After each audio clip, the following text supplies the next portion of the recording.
تو جب نبی صلی اللہ علیہ وسلم نے فرمایا نا کہ تم موت کے بعد دوبارہ زندگی ملے گی، تمہیں اللہ کے سامنے حساب و کتاب دینا ہے، تو وہی مشہور سوال تھا سأل سائل بعذاب واقع. اللہ فرماتے ہیں یہ لوگ آپ سے پوچھتے ہیں وہ کب واقع ہوگا، جو عذاب واقع ہونے والا ہے اس کے بارے میں ایک سائل نے پوچھا. اللہ فرماتے ہیں واقع کب ہوگا یہ تو میں نہیں بتاؤں گا، میرا اصول ہی نہیں ہے کہ میں قیامت کا علم بتا دوں، لیکن اتنی بات ہے للکافرین لیس لہ دافع. جو بھی اللہ کا منکر ہے، اللہ کو نہیں مانتا، اللہ کے حکام کو فالو نہیں کرتا، جب وہ عذاب آئے گا تو دنیا کی کوئی طاقت اس عذاب سے ان کو بچا نہیں سکے گی. تعرج الملائکۃ والروح الیہ فی یوم کان مقدارہ 50,000 سنہ، 50,000 سال کا ایک دن ہوگا. کہیں 1,000 سال اللہ نے ذکر کیا میدان حشر کے بارے میں، کہیں 50,000 سال. تو علماء نے بیان کیا یہ لوگوں کے حالات کے حساب سے ہوگا. یہ ٹائم کے جو یونٹ ہے نا یہ ہر ایک کے حق میں مختلف ہوتے ہیں. دیکھو جب ہم پیدا ہوئے تو ہم کائنات کو بننے کے اربوں سال کے بعد پیدا ہوئے ہوں گے نا، تو کیا ہمیں انتظار کرنا پڑا؟ بولو نا کیا ہو گیا؟ اگر ہمیں اللہ انتظار کرواتا ابھی تم عالم ارواح میں ہو 1 ارب سال کے بعد تمہارا نمبر آئے گا، تو میں تو بوریت سے مر چکا ہوتا. کیا خیال ہے بھائی؟ جہاں فلائٹ 1 گھنٹہ لیٹ ہو جائے انتظار میں آدمی ٹینشن میں چلا جاتا ہے. لیکن ہم تو جب آئے تو ہمیں تو لگا کہ کائنات کی ابتدا آج سے ہو رہی ہے جب ہم نے ہوش سنبھالا، کیونکہ ہمارے وہ یونٹ جو تھے نا، جو وقت کی اکائیاں ہیں، وہ ہمارے حق میں اسٹارٹ ہی نہیں ہوئی تھی. تو اسی طرح مرنے کے بعد جو مردے کے لیے جو ٹائم کے یونٹ ہے نا وہ چینج ہوتے ہیں. ورنہ جو مردہ بیچارہ 20,000 سال پہلے دفن ہوا ہے وہ تو قبر میں کوئی عذاب نہ بھی ہو رہا، وہ تو پڑے پڑے ہی بور ہو گیا ہوگا کہ اللہ قیامت لیا، میں تو ٹینشن میں آ گیا ہوں، 20,000 سال ہو گئے مجھے. تو اس کو تو ایسا نہیں لگے گا کہ 20,000 سال ہو گئے. وہ جب دوبارہ اس کو اللہ تعالیٰ اٹھائیں گے تو نیک لوگوں کو تو لگے گا ابھی ہم سوئے تھے اور ابھی ہمیں کسی نے آ کے اٹھا دیے. جیسے گہری نیند میں جب انسان سوتا ہے کئی گھنٹے بعض دفعہ سوتا ہے، کوئی آ کے اٹھائے تو اس کو لگے گا یار ابھی تو میں سویا تھا، ابھی آپ نے اٹھا دیا ہمیں. تو سوتے ہوئے آدمی کے ٹائم کے یونٹ الگ ہوتے ہیں، مرنے کے بعد کے ٹائم کے یونٹ الگ ہوتے ہیں، عالم ارواح کے الگ تھے. اور بعض تو یہ بھی میں نے سنا ہے کہ دوسرے سیارے پہ آپ چلے جائیں نا زمین کے علاوہ تو وہاں بھی ٹائم کے یونٹ چینج ہو جائیں گے. تو اسی طرح آخرت کے ٹائم کے یونٹ بالکل الگ ہے. ایک دن 50,000 سال کی، دنیا کا جو 50,000 سال ہے نا وہ وہاں کا ایک دن ہوگا. کسی کے حق میں 1,000 سال، کسی کے حق میں 50,000 سال. یہ وہ ہے جب حساب و کتاب جس میں ہوگا تو اللہ نافرمانوں کو عذاب سے پہلے نا حساب و کتاب کا عذاب دیں گے. اللہ ہم سب کو اس عذاب سے محفوظ رکھے، جس کو قرآن نے ایک جگہ بیان کیا یجعل الولدان شیبا، وہ ایسا دن جو بچوں کو بوڑھا کر دے. ایسا دن یفر المرء من اخیہ، انسان اپنے بھائی سے دور بھاگے. اس لیے بڑے بڑے اللہ والے وہ جہنم سے زیادہ پناہ مانگا کرتے تھے میدان حشر کی سختیوں سے. جہنم تو اس سے زیادہ سخت ہے لیکن میدان حشر کوئی کم چیز نہیں ہے، وہ کوئی کم عذاب نہیں ہے. تو اللہ فرماتے ہیں کہ 50,000 سال کے برابر ایک دن ہوگا. فاصبر صبرا جمیلا انہم یرونہ بعیدا. جب مشرک بار بار کہتے بھائی چھوڑو ابھی لے آؤ نا ابھی لے آؤ، تو نبی صلی اللہ علیہ وسلم کو پریشانی ہوتی کہ بھئی اللہ وقت بتاتا کیوں نہیں ہے، بتا دے تاکہ میری جان چھوڑیں یہ لوگ.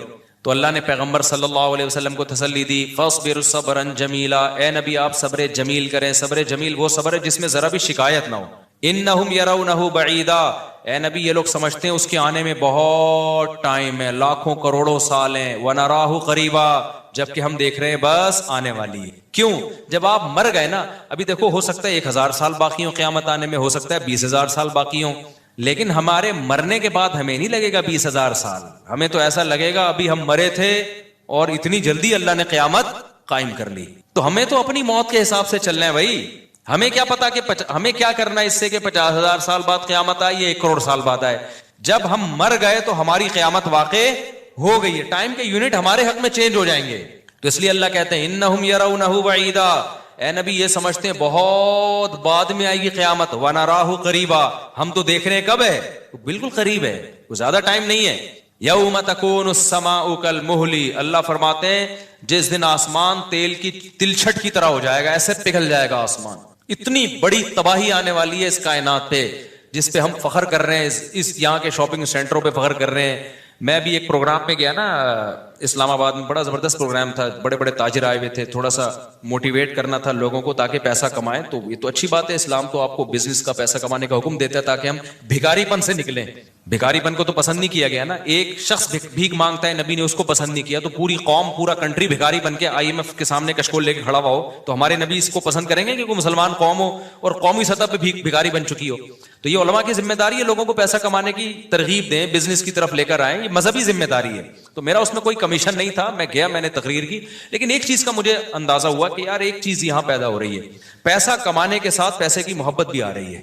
تو مجھے خیال ہوا میں اپنی اسپیچ میں ایک بات کہوں کہ آپ یہاں ہیں, سارے ارب پتی کروڑ پتی تاجر ہیں, سب اپنے اپنے تجربے شیئر کر رہے ہیں کہ میں یہ کرتا تھا, آج میں نے اتنے روپے کما لیے, میں یہ کرتا, تاکہ لوگوں کو موٹیویشن ملے. اچھی بات ہے, بہت اچھا پروگرام تھا. تو مجھے خیال ہوا کہ ایک بات میں کہوں کہ ضرور, لیکن ایک چکر نا ہفتے میں ایک دفعہ قبرستان کا ضرور لگایا کرو, تاکہ نیتیں ٹھیک ہو جائیں پیسہ کمانے سے. ایسا نہ ہو یہ پیسہ قارون بنا دے آپ کو.